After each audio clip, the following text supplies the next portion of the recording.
Self doctor संस्कृति, physiotherapist. तो आज हम अपनी वीडियो में बात करेंगे regarding pain and basically about shoulder pain. अब होता है क्या है, जनरली पेशेंट्स को शोल्डर पेन की प्रॉब्लम बहुत ज़्यादा होती है and it is not about shoulder pain. अगर पैरालिसिस के पेशेंट्स हैं, वो कोई भी एक्टिविटी नहीं कर पा रहे हैं, उनकी कोई भी मसल वर्क नहीं कर पा रही है बिकॉज ऑफ पैरालिसिस। पैरालिसिस मतलब वीकनेस। अगर वीकनेस के कारण आपका कोई भी एक्शन परफॉर्म नहीं हो पा रहा है एंड आपकी कोई मूवमेंट नहीं हो पा रही है, सारी मूवमेंट्स आपकी रिस्ट्रिक्टेड है, तो ऑब्वियसली मसल पेन होगा, क्योंकि मसल की कोई एक्टिविटी बेसिकली नॉर्मल लाइफ में हम परफॉर्म नहीं कर पा रहे हैं। अब होता क्या है, जब भी श्रेयास में कोई भी पेशेंट्स आते हैं तो उनका सबसे पहले क्वेश्चन यही होता है, जब भी मैं उन्हें कोई एक्सरसाइज सजेस्ट करती हूँ तो सबसे पहले क्वेश्चन उनका यही होता है कि मैम हमारे शोल्डर में पेन है, एक्सरसाइज करने की वजह से पेन बढ़ तो नहीं जाएगा। तो ये एक बहुत कॉमन एंड बहुत ऑब्वियस क्वेश्चन है जो कोई भी पेशेंट पूछेगा, क्योंकि अगर किसी को पेन है एंड आई एम टेलिंग कि एक्सरसाइजेस करो, तो उनका क्वेश्चन ऑब्वियस ये होगा कि मैम पेन है, उसके बावजूद हम एक्सरसाइज करें। तो यही जानना आपके लिए बहुत ज़रूरी है, क्योंकि मसल्स ऑलरेडी वीकनेस में जा चुकी होती हैं। मसल्स वीकनेस में है, कोई एक्शन परफॉर्म नहीं कर पा रही हैं, वो एक particular range of motion attain नहीं कर पा रही है, तो उसकी वजह से पेन होना ऑब्वियस है। That is kind of natural, उससे कोई प्रॉब्लम नहीं है। लेकिन हाँ, अगर पेन बहुत ज़्यादा होता है, बहुत ज़्यादा प्रॉब्लम हो रही है एक्सरसाइज करने में, हाथ बिल्कुल भी नहीं उठ पा रहा है, आप कोई सामान आपने ग्रैब्स किया है, कोई ऑब्जेक्ट ग्रैब्स किया है, वो आप नहीं उठा पा रहे हो, अगर बहुत सीवियर पेन है तो आपको ज़रूरत है डॉक्टर से कंसल्ट करने की। क्योंकि अब इसके पीछे भी दो रीज़न है। इंपॉर्टेंट रीज़न क्या है, बेसिकली जो होता है एट एन एज हमारी बोन ऑस्टियोपोरोसिस हो जाती है। ऑस्टियोपोरोसिस, बोन वीक हो जाती है, कैल्शियम की कमी बहुत ज़्यादा हो जाती है और हमारी बोन वीकनेस में जा चुकी होती है, तो फ्रैक्चर होने के चांसेस बहुत ज़्यादा होते हैं। अब होता क्या है, पैरालिसिस के पेशेंट्स में जनरली वीकनेस की वजह से हम पेशेंट्स को बोला जाता है कि उन्हें केयरफुली सपोर्टिव तरीके से उठाएं या फिर बैठाएं। लेकिन होता क्या है, हम पेशेंट को अफेक्टेड साइड से ही पुल कर लेता है। लाइक सपोज मेरा राइट शोल्डर अफेक्टेड है एंड मेरा कोई भी थेरेपिस्ट है या केयर टेकर है, वो मुझे राइट साइड से ही जोर लगा के अगर उठा रहा है, तो दिस इज क्वाइट ऑब्वियस कि मेरी मसल्स वीक है, मेरा शोल्डर जॉइंट ऑलरेडी वीक है, मेरी बोन्स वीक है, तो शोल्डर डिसलोकेट या सबलक्सेशन होने के चांसेस होते हैं। कई बार हम ऐसे बोलते भी हैं कि कंधा उतर गया है, कंधा खिसक गया, तो ये सारी चीज़ें होती हैं बिकॉज आपकी मसल्स भी वीक है एंड आपकी बोन्स भी वीक हो चुकी होती है। एंड बिकॉज ऑफ पैरालिसिस हमारा ब्रेन कोई कमांड नहीं दे पाता है, हमारे हैंड्स में कोई रिफ्लेक्सेस नहीं होते हैं, हमारी मसल्स में कोई रिफ्लेक्सेस नहीं होते हैं, जो भी न्यूरोमस्कुलर सिंथेसिस है वो सब कुछ खराब हो चुकी होती है, जिसकी वजह से कोई भी मूवमेंट परफॉर्म नहीं हो पाती। तो बेसिकली ये सब समझाने का मतलब यही था कि जो भी प्रॉब्लम होती है, like suppose if you are having pain, तो वो पेन अगर बहुत ज़्यादा है तो हाँ, चिंता करने की बात है, डॉक्टर से कंसल्ट करने की ज़रूरत है। लेकिन अगर पेन बहुत कम है या फिर माइल्ड पेन है, मॉडरेट पेन भी है, तो चलेगा। आप हॉट पैक की फर्मेंटेशन कर सकते हो, आप हॉट पैक यूज़ कर सकते हो, या फिर एक्सरसाइजेस बहुत ज़्यादा नहीं, कम कर सकते हो। रेपिटेटिवली सेट्स बना के एक्सरसाइज परफॉर्म कर लो। ये नहीं कि एक ही बार में पेन हो रहा है लेकिन मैं फिर भी 10 रेपिटेशंस करने ही है, ऐसा ज़रूरी नहीं होता। आपको अपनी कंफर्टेबल रेंज से एक्सरसाइज करनी है, बट हाँ, इतना ज़्यादा भी कंफर्ट नहीं ढूंढना होता कि अननेसेसरी पेन बता के और आप अपनी एक्सरसाइजेस परफॉर्म नहीं करो। रिकवरी ऑलमोस्ट आपके हाथ में होती है।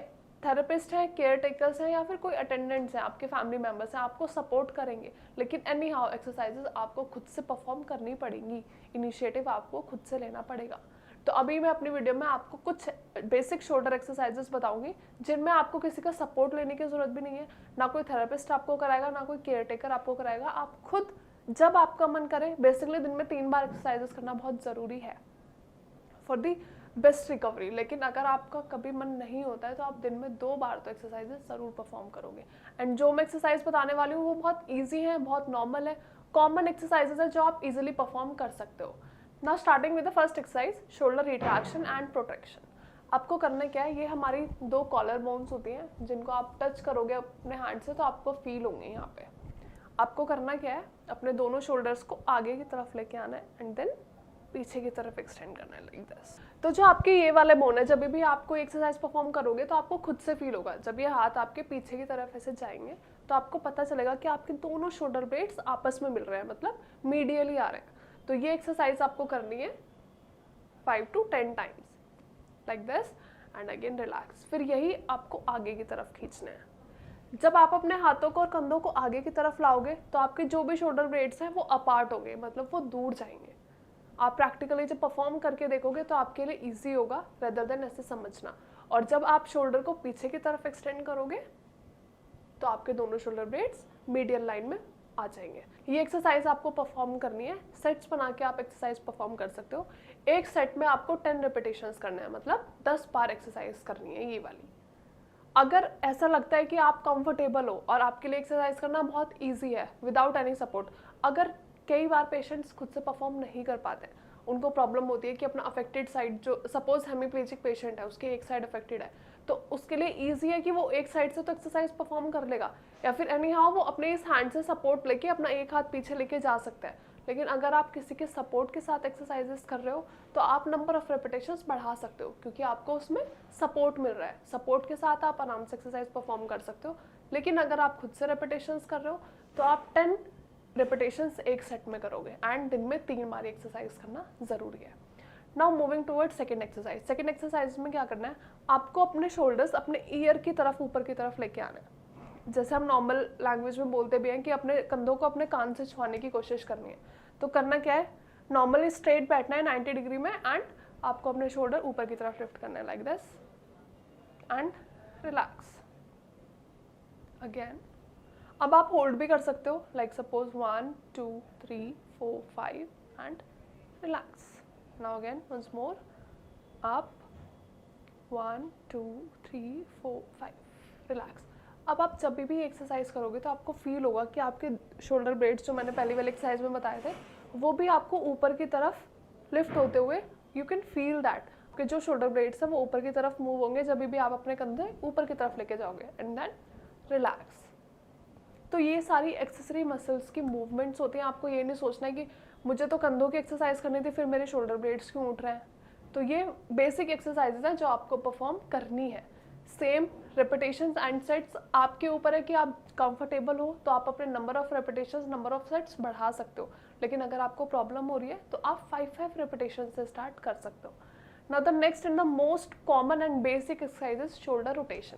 शोल्डर रोटेशन में आपको क्या करना है, एंटी क्लॉकवाइज एंड क्लॉकवाइज हमारी 2 मूवमेंट्स होती हैं। तो आपको अपने शोल्डर्स को उन्हीं मूवमेंट्स में रोटेट करना है लाइक दिस। अभी हम अपने शोल्डर्स को आगे की तरफ से पीछे की तरफ मूव करेंगे like this 1 2 and 3। Now anti clockwise मतलब पीछे से आगे की तरफ 1 2 3। अब एक और मैं इंपॉर्टेंट बात बताना चाहूँगी, ये आपने नॉर्मली एक्सरसाइज परफॉर्म किया है, जैसे हमने नॉर्मल अपने शोल्डर की मूवमेंट की। अब इसके साथ आप अपना ब्रीदिंग पैटर्न भी सिंक्रोनाइज कर सकते हो। अब हम ब्रीदिंग पैटर्न कैसे करेंगे, नॉर्मली हम कैसे सांस लेते हैं, कई बार ऐसा होता है कि कुछ पेशेंट्स मुंह से ही सांस लेते हैं और मुंह से सांस छोड़ते हैं, लेकिन आइडियली जो करेक्ट ब्रीदिंग पैटर्न है वो क्या है, नाक से सांस लेके मुंह से छोड़ना। तो आप जब भी अपने शोल्डर को पीछे की तरफ लेके जाओगे तो अपने नाक से सांस लोगे,